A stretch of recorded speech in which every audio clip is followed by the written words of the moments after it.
Hello friends, तो आज हम देखने वाले हैं डॉक्टर मनोहर की न्यू बुक से प्रश्नावली 5D का क्वेश्चन नंबर 7 और 8, जो कि काफ़ी अच्छा क्वेश्चन है। और बहुत सारे लड़कों को डाउट है इन क्वेश्चन में कि क्वेश्चन कैसे सॉल्व होगा, लेकिन आपको घबराने की थोड़ी सी भी ज़रूरत नहीं है, क्योंकि आज इस वीडियो को देखने के बाद आपके सारे डाउट्स क्लियर हो जाने वाले हैं। तो जो हमारा क्वेश्चन नंबर 7 है वो बोल रहा है हमारा कि एक समांतर श्रेणी के 8 पदों का योग 64 और 19 पदों का योग 361 है, तो उस श्रेणी के n पदों का योगफल ज्ञात कीजिए। तो देखिए, सबसे इजी है करना। जो दिया है हम पहले वो लिख लेंगे। तो हमें क्या दे रखा है? दे रखा है हमें 8 पदों का योग। तो लिख लेंगे 8 पदों का योग। तो ये हमारा हो जाएगा, कितना है?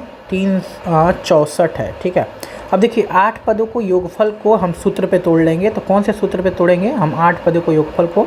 इस पे SN वाले सूत्र पे। तो SN बराबर क्या होता है हमारा? n/2 कोष्टक में, ठीक है, 2a प्लस n-1 और इंटू डी। और यही कितना दे रखा है? 64 दे रखा है। बस ये जो 8 आप देख रहे हैं ये n का मान है। पदों की संख्या ही हमारी n होती है। तो जहाँ जहाँ n है हम वहाँ पे रख लेंगे 8। तो ये हो जाएगा 8/2 और यहाँ पे हो जाएगा 2a प्लस n के जगह हो जाएगा 8-1 और हमें d नहीं पता है, d इसी तरह छोड़ देंगे और यहाँ पे हो जाएगा हमारा 64। ठीक। अब जो कटने लायक रहेगा हम उसे क्या करेंगे? कटा के हल कर लेंगे। तो ये देखिए, 2 से 8 कट जाएगा 4 बार में। तो हमारा बचेगा क्या? यहाँ पे 4 बचेगा और यहाँ पे हो गया 2a और 8 में से 1 गया, 7 बचेगा। तो 7d बराबर 64। ठीक। अब देखिए, एक चीज़ आप यहाँ पे ध्यान दीजिएगा, यहाँ पे जो 4 है ना, आप यहाँ पे 4 देख रहे हैं, ये इससे मल्टीप्लाई में है। ठीक। तो यहाँ और 64 इधर है, तो हम डायरेक्ट यहाँ कटा सकते हैं। 4 एकम 4 और 64 को 16 बार में।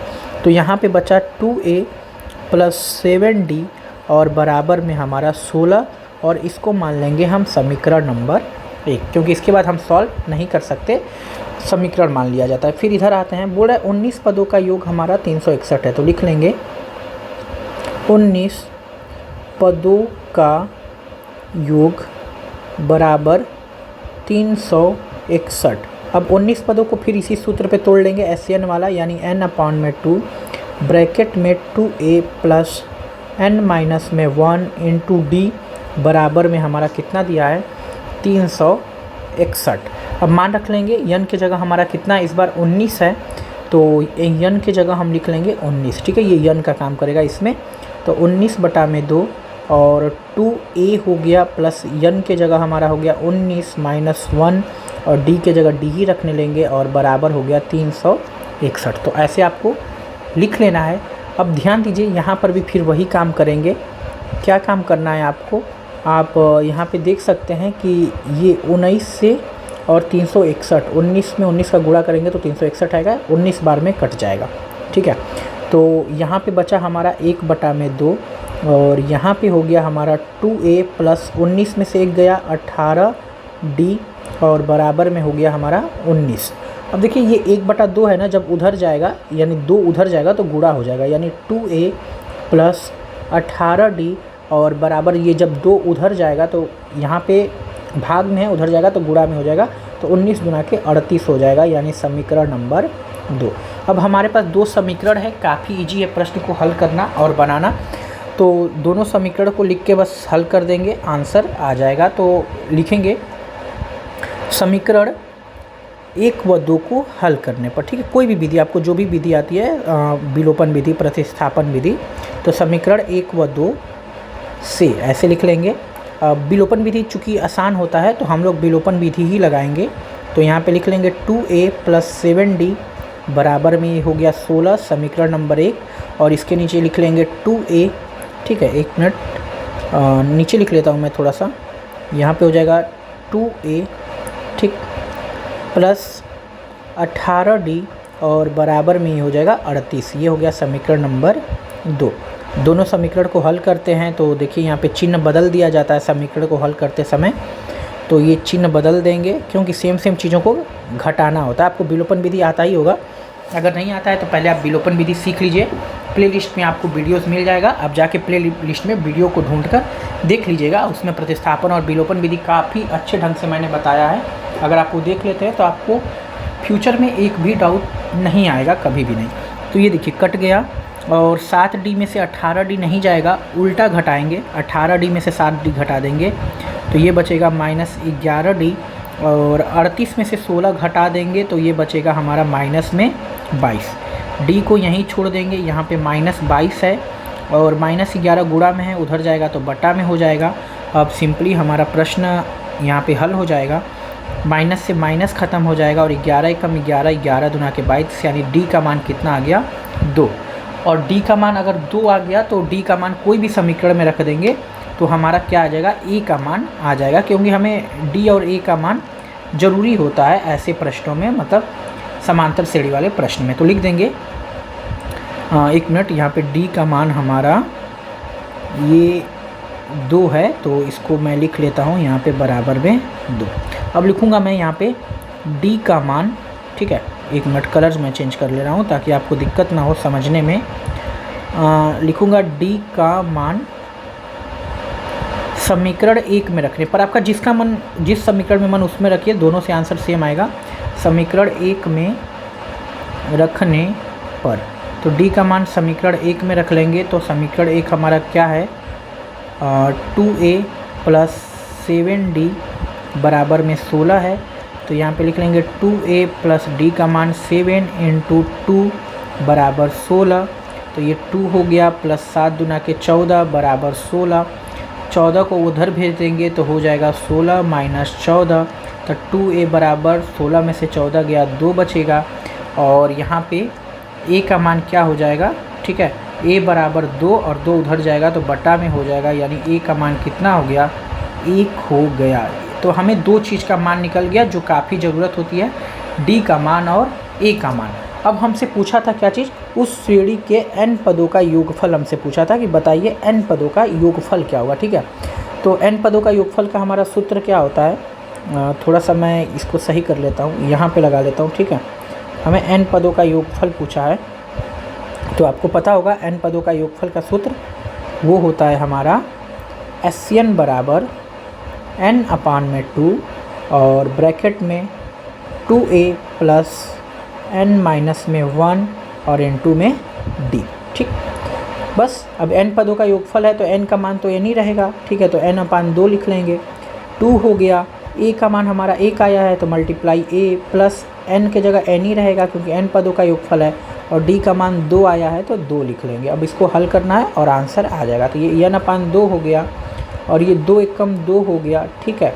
और क्या करेंगे, इसके बाद हमारा इस 2 का बारी बारी से एक बार इसमें गुणा होगा, एक बार इसमें गुणा होगा, तो आ जाएगा आपका 2n-2, ठीक। अब ध्यान दीजिएगा, यहाँ पे आप देख रहे हैं कि एक तो +2 है और एक तो -2 है, ख़त्म हो जाएगा।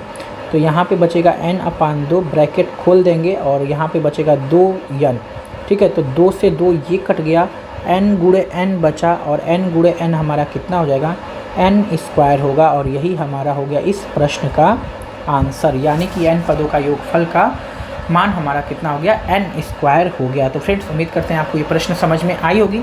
थोड़ी सी प्रोसेस लंबी है, थोड़ा बहुत सारा कैलकुलेशन करना है, लेकिन काफ़ी सिंपल है। अगर आप 1-2 बार वीडियो को फिर देखते हैं तो आपको एकदम 100% समझ में आ जाएगी। तो चलिए क्वेश्चन नंबर 8 करते हैं, जो कि काफ़ी लोगों का कन्फ्यूजन भरा क्वेश्चन है। बहुत सारे लड़के इसमें कन्फ्यूजन में रहते हैं कि कैसे करें इस क्वेश्चन को। तो फ्रेंड्स, जो क्वेश्चन नंबर 8 है, ठीक है, हमारा बोल रहा है 200 लट्ठों को ढेरी के रूप में इस प्रकार रखा जाता है। सबसे नीचे वाली पंक्ति में 20 लट्ठे, उससे अगली पंक्ति में 19 लट्ठे, उससे अगली पंक्ति में 18 लट्ठे इत्यादि। बोला फिगर को देखिए, ये 200 लट्ठे कितनी पंक्तियों में रखे गए हैं तथा सबसे ऊपरी पंक्ति में कितने लट्ठे हैं। यानी हमसे पूछ रहा है बताइए पंक्ति की संख्या कितनी है, ये हमारा क्वेश्चन पूछ रहा है। और पूछ रहा है कि बताइए कि सबसे ऊपर वाली पंक्ति में कितने लट्ठे रखे गए हैं, मतलब कितने इस तरह लट्ठे रखे हुए हैं सबसे ऊपर वाली में। तो देखिए कैसे आप करेंगे, टोटल कितने हैं हमारे, 20 से स्टार्ट हैं, यानी 20, 19, 18 और dot dot dot dot dot dot कितने लट्ठे हमारे, 16वें पंक्ति में लट्ठों की संख्या, ठीक है। ऐसे करके हमारे लट्ठे हैं, ठीक। तो यहाँ से हमें क्या समझ में आता है, यहाँ से सिंपल ये पता चलता है आपको कि ये A1 का मान हो गया, ठीक है, यानी प्रथम पद, ये द्वितीय पद का मान हो गया। और क्या दिया है यहाँ पे लिख लेते हैं। तो प्रथम पद का मान A का मान हो गया 20 और D का मान हमें पता है दूसरा पद माइनस पहला पद यानी 19 माइनस 20 घटा देंगे तो D का मान यानी सर्वंतर आ गया -1 और 200 लट्ठा दिया है। तो ये जो 200 लट्ठा है ना, ये पूरा योग है, या और योग को हम लोग किससे दर्शाते हैं, SN से दर्शाते हैं। तो SN बराबर हमारा कितना हो गया, 200 हो गया। अब 200 हो गया तो हमें क्या करना है, यहाँ पे सिंपली हमें लट्ठों की संख्या निकालना है, ठीक है, कि कितनी संख्या है। तो यहाँ पे आप क्या करेंगे, लिखेंगे फार्मूला SN बराबर n/2 ब्रैकेट में 2a प्लस n माइनस में 1 और इनटू में d। अब ब्रैक लिख लेना है, फार्मूला पुट करना वैल्यू। तो SN की जगह 200 हो गया, n तो हमें पता नहीं है, यही निकालना है। तो यहाँ पे 2 लिख लेंगे और यहाँ पे हो गया 2 और a का मान हमारे पास है 20 प्लस n के जगह n ही रहने देंगे और d के जगह लिख लेंगे माइनस में 1 ब्रैकेट बंद। अब सिंपली सॉल्व करते जाइए। तो यहाँ पे हो जाएगा 200 और बराबर n/2 और यहाँ पे 2 का 20 में गुणा करेंगे तो 40 हो जाएगा, ठीक। और इस बारी बारी से एक बार -1 का इसमें करेंगे, इसमें करेंगे। तो -1 का करेंगे तो -n और माइनस का करेंगे तो +1। अब हल कर लीजिए, आंसर आ जाएगा। तो 200 बराबर n/2 और यहाँ पे 40 और 1 41 माइनस में n, ठीक, इतना हो जाएगा। अब आपको सिंपली क्या करना है, यहाँ पे आपको n/2 का एक बार इसमें गुणा करेंगे और एक बार इसमें गुणा करेंगे। तो आइए इसको हम लोग यहाँ बगल में देख लेते हैं। तो कैसे लिखेंगे हम लोग, यहाँ पे लिखेंगे 200 बराबर n/2 इंटू 41, ठीक, माइनस n/2 इंटू n, ठीक। तो यहाँ पे हो जाएगा 200 बराबर 41 का n में गुणा करेंगे तो 41 n/2 माइनस n का n में करेंगे तो n²/2। अब सिंपली यहाँ पे लिख लेंगे 200 बराबर, इधर एलसीएम ले लेंगे तो 2 हो जाएगा और ऊपर बचेगा 41 या नहीं, और 2 का 2 में भाग देंगे, एक बार में 1 का गुणा होगा तो n²। अब आप क्या करेंगे, यहाँ पे इतना करने के बाद आपको यहाँ पे अपने से 1 मान लेना है, फिर क्रॉस मल्टीप्लाई यानी तिर्यक गुणा करना है। तो 200 का जब 2 में गुणा करेंगे तो 400 हो जाएगा और इस पूरे का अगर इसमें गुणा करेंगे 1 में, ठीक है, इस पूरे का 1 में गुणा करेंगे तो उतना ही आ जाएगा, यानी 41n माइनस n²। अब हम देख सकते हैं कि ये हमारा क्या बन रहा है, द्विघात समीकरण बन रहा है। और द्विघात समीकरण में आपको पता होना चाहिए कि जो n² है वो माइनस में नहीं होना चाहिए, नहीं तो प्रश्न हल करने में कठिनाई होती है। तो मैं n² को बराबर के इधर भेज दूंगा। तो इधर भेजूंगा तो पहले इसको लिख लूँगा, ये प्लस में हो जाएगा। 41n को भी इधर भेज दूँगा तो ये माइनस में 41n हो जाएगा और ये 400 प्लस में है तो लिख लूँगा इसको प्लस 400 बराबर में कुछ नहीं बचा तो 0। और ये सब चीज़ें आपको आती ही होंगी, ठीक है। अब इसके बाद हमें ये द्विघात समीकरण हल करना है, तो आइए करते हैं। तो इसको हल करने के लिए नेक्स्ट वाले पेज पे चलते हैं हम। तो हमारा द्विघात समीकरण जो था वो था n² माइनस 41n और प्लस में 400, ठीक है। और इसको कैसे हल करना है, तो सिंपल है, 400 को ऐसे 2 भागों में तोड़िए, गुणा करने पे 400 आए और जोड़ने पे कितना आए, 41 आए, ठीक है। आपको ऐसे 400 को 2 भागों में तोड़ना है, ठीक। सिंपल सा ये फंडा आपको फॉलो करना है और ये काम आप मन में करेंगे। तो देखिए आप इसको तोड़ेंगे 25 और 16 में, ठीक है। तो 25-16 का गुणा करेंगे तो 400 हो जाएगा और 25-16 को जोड़ेंगे तो 41 हो जाएगा। तो यहाँ पे लिखेंगे n², ये माइनस हो जाएगा और अंदर हो जाएगा 25n और प्लस 16n और प्लस में 400 बराबर में 0, ठीक। ब्रैकेट को खोलेंगे तो अंदर का साइन चेंज हो जाएगा, तो ये 25n हो जाएगा माइनस 16n हो जाएगा प्लस 400 बराबर में 0। इसके बाद जनरली हम लोग क्या करते हैं, पेयर बनाते हैं, 2-2 का जोड़ा एक बार यहाँ बनेगा और एक बार यहाँ बनेगा। ये सब मन में करना है, मैं आपको दिखाने के लिए कर रहा हूँ, बस समझाने के लिए। तो देखिए यहाँ से तो n कॉमन हो गया, तो यहाँ पे बचा n माइनस 25। अब यहाँ से आप कॉमन क्या लेंगे, तो देखिए 400 को हम लोग क्या लिख सकते हैं, 25 × 16। तो यहाँ से 16, यहाँ से 16 कॉमन हो जाएगा, तो यहाँ पे बचेगा n-25 बराबर में 0। दोनों ब्रैकेट में सेम n-25 इसको एक जगह लिख लेंगे, और ये बच गया उसको दूसरी जगह लिख लेंगे n-16 बराबर में 0। अब n का मान निकाल लेंगे तो एक बार हो जाएगा n-25 बराबर 0, तो 25 उधर जाएगा तो प्लस में 25 हो जाएगा, और एक बार लिखेंगे n-16 बराबर 0, तो 16 उधर जाएगा तो प्लस में 16 हो जाएगा। यानी कि हमारा इसमें आंसर कौन सा होगा? आंसर होगा हमारा 16 होगा। अब कहेंगे सर 16 क्यों होगा? दोनों प्लस में वैल्यू है तो 25 भी होना चाहिए। आपकी बात सही है, लेकिन 25 क्यों नहीं हो सकता? 16 क्यों आंसर होगा?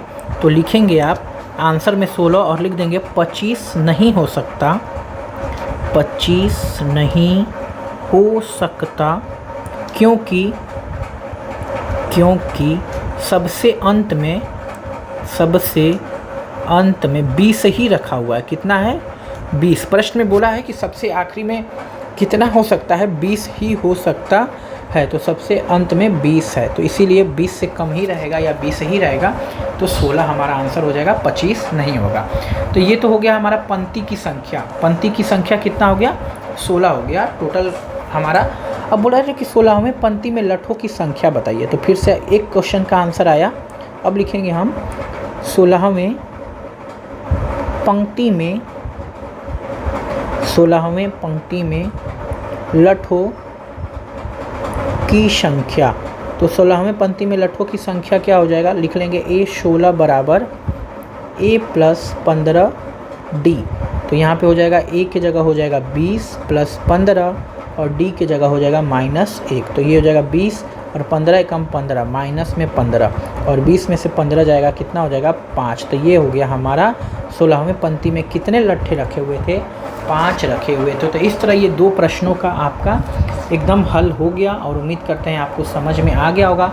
अगर फिर भी आपको कहीं प्रॉब्लम है तो आप वीडियो को एक बार और देखिएगा, तो आपको सारी चीज़ें अच्छे से समझ में आ जाएगा। तो फ्रेंड्स, थैंक्स फॉर वॉचिंग।